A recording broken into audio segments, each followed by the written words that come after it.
Welcome to the TheDPost for All Seasons Sports Show. I'm sports editor Drew Rubenstein. I'm with publisher Dave Racy. And Dave, we've been talking a little bit about season openers for the Mountaineers and kind of coming out of Saturday's opener against William and Mary, where nobody probably expected WVU to be in a 10-point hole at halftime and overcome it.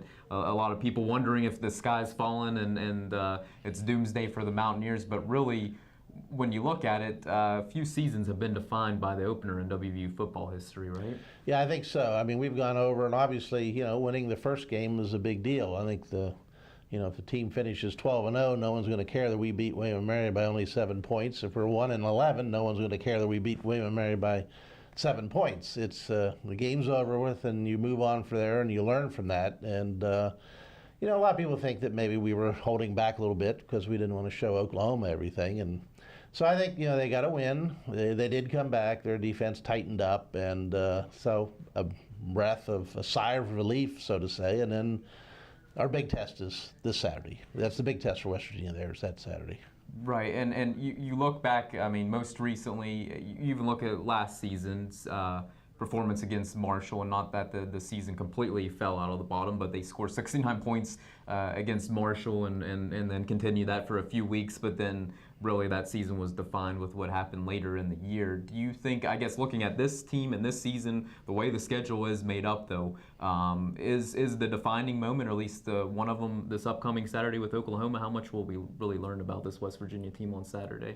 Well, I think we'll learn more. I think the Oklahoma defense will probably definitely put more pressure on our offense to perform better, and I think that the defense, looks like it's not going to be the Oklahoma offense of last year, which is, good news, I'm sure, for West Virginia. But I'm sure they'll have a potent attack and probably be a little more physical than William and Mary. So I think it'll be a better test for West Virginia, and then we'll find out, where we are from there. I guess if you can go back and thinking of some past WVU football seasons, I think back to 2005 even, and not to compare this year to that because we'll see how things play out, but in that 05 season, they had quite a few young players trying to fit roles for the first time. That was Pat White didn't even become the full-time starter until 7 games into the season. Steve Slayton didn't even come off the bench in the season opener. Do you think this WVU team in some ways could be similar, that there could be some stars waiting that we just don't know who they are yet at this point? Well, I don't know about quarterback, where we have a Pat White sitting in the wings. We may have a Steve Slayton in the wings. Not that our starters did well. I think the rushing game did very well against William and Mary. So always that possibility. This is Coach Holgerson's, I think, 3rd recruiting year, but probably 2nd full. And so it'd be interesting to see, if he does have some of those, unsung players ready to make a big splash on the scene. But I would say quarterback, I think everybody sort of knows what we have, unless Clint Trickett is somebody that we haven't got to see a lot of yet. So maybe we'll get to see more of him in the Oklahoma game.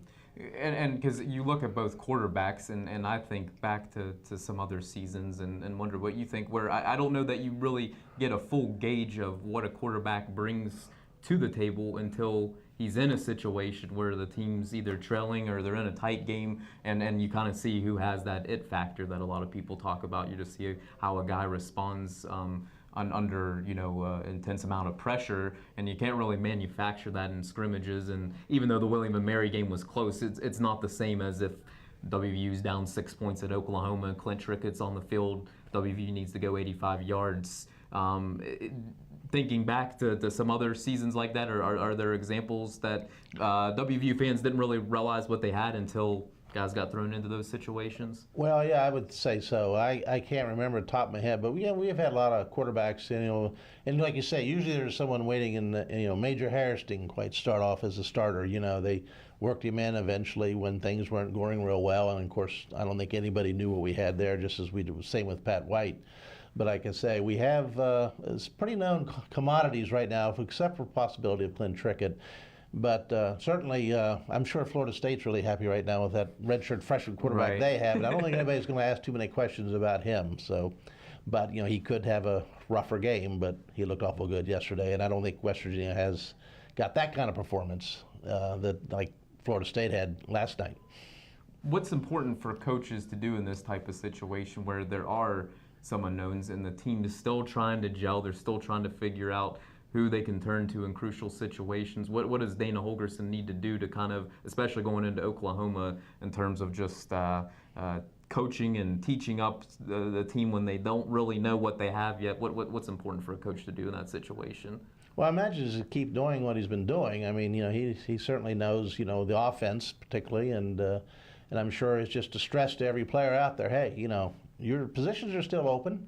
Keep trying, keep hustling, show me what you have, and you might be playing next week or the week after that. So it's important to keep everybody, focused, and that they could be playing at any time this season. All right. Thanks, Dave. I appreciate you joining us, and please continue to check TheDPost.com leading up to Saturday's game. We'll have a few more videos and photo galleries and everything to keep you posted on the Mountaineers' trip out to Oklahoma. Thanks for joining us.